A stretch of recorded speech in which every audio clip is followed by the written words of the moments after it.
April 14, 1961, yung birth. 14? Ano? 1961. 63. Pagka ako'y nag-birthday sa April, 64 na nun.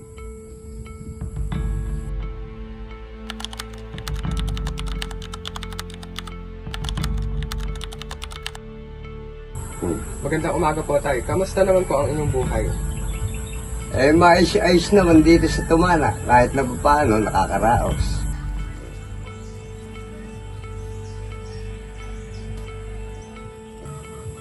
Meron po ba kayong pangunahing pinagkakakitaan ngayon? Meron kaprasan tanim na tanong yung pangkain, pagkatapos yung mga nagtatrabahong anak ko, siyang nagbibigay-bigay ng panggastos dito sa bahay. Ayun, ganun. Sa edad na 63 ay may napagkakakitaan pa din si Tatay Maximo na taniman ng talong.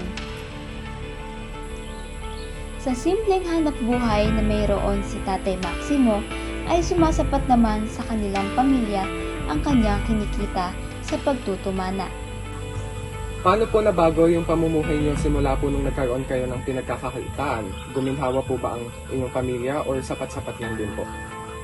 Sapat-sapat lang ang kita ko rito sa Tumana. Ang klase, medyo nakatulong din sa pagpapalaki ng 4 kong anak dito.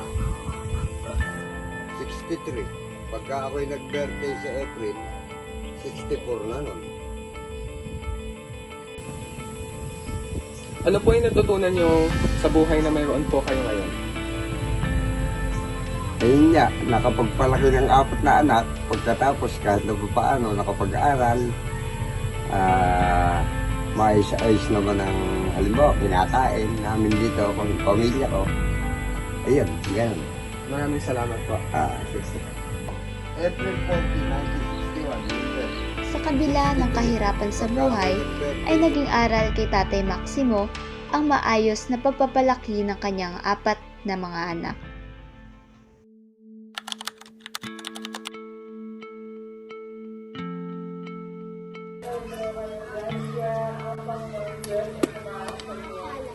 Bukod dati magbala sa babaeng lahat, at pinagpala naman ang kasalasaan.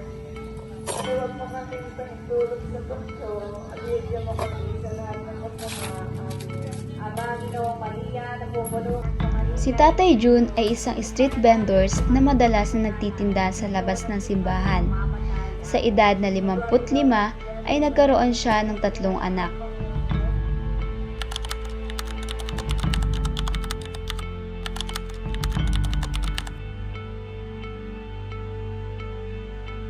Kamusta naman po yung pamumuhay niyo po ngayon?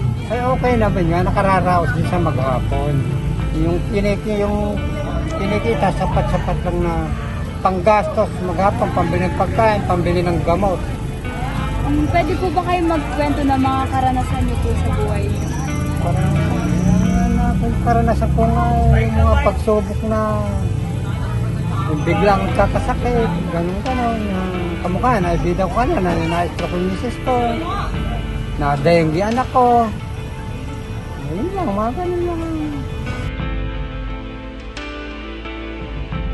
Kahit sa simpleng pamumuhay na meron sila ngayon, ay nagiging sapat naman ang kanyang kita para sa kanyang pamilya.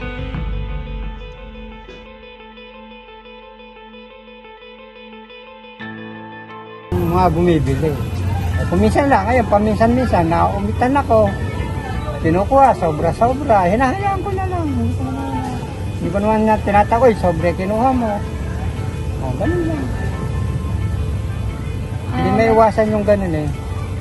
Lalo kung maraming bumibili.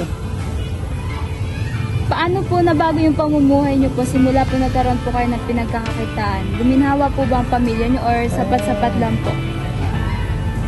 Nung una-una, medyo guminhawa. Nakapagpundar ng mga gamit sa bahay.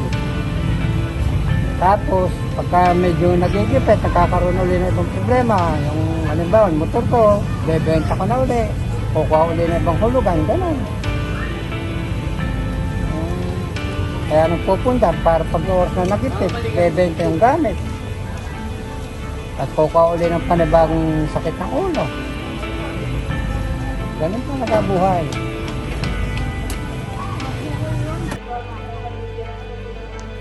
Sa kabila ng pagtsatsaga ni Tatay Jun sa pagtatrabaho, ay nakakaranas pa rin siya ng mga di inaasahang pagsubok na dumadating sa kanyang pamilya. Ano po yung natutunan niyo po sa buhay niyo na meron po kayo ngayon? Natutunan, Ato. meron pa akong sagutin yun eh. Ano yung mga na-experience niyo lang po ngayon? Ang na-experience ko yung mga pagsubok na nagkakasakit, na-stroke yung misis ko, nakagastos ng malaki. Tawa ng Diyos, na-survive. Nung ma-stroke yung misis ko, umubos kami ng meron 300,000 nung nakaraang next year. Tawa naman ng Diyos, na-survive sa tulong ng ibang tao. Mga kamag-anak, kaibigan, pag-ipon-ipon ng pera, ayun, nairas din yung bill ng ospital. Yun na isang matindi namin pagsubok na akala namin, hindi namin makakaya. Ay, yan tinapos. Yung pangalawa ko naman ayaw mag-aral. Nahilig sa pagsusumba. Yung pangatlo ko, yung bunso ko, ayan, third year college na sa ngayon. Kawalan, isang taon pa. Nararaos na rin. Yung kapistahan na Kahit na paano naman pa natutulungan po kayo ng napag-aral? Sa ngayon nga, kung mga na-stroke yung misis ko, yung panganay kong napatapos namin, saka yung pangalawa kong nagtuturo ng sobat, may mga another pinagkakakitaan, sila bumibili ng gamot ng mama nila, weekly, every 10 days, sila bumibili ng gamot ng mama nila. Yun naman ang naitutulong nila sa akin.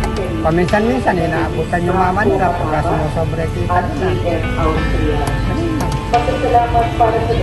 Ano sa kinikita ko sa maghapon, yung pagkain, minsan nakakaroon ng 5-6, binuhulog sa 5-6, hindi may iwasan ng 5-6. Dahil kung gawin na, kamukha na, nagbumagyo, isang hindi ulan, ay, hindi tumira ulan.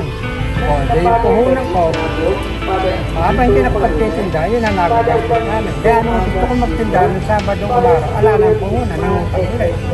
O, di panibagong puhunan naman. Ganun kahirap mamuhay ngayon. Sa kabila ng pagtsatsaga ni Tatay Jun sa pagtatrabaho, ay nakakaranas pa rin siya ng mga di inaasahang pagsubok na dumadating sa kanyang pamilya.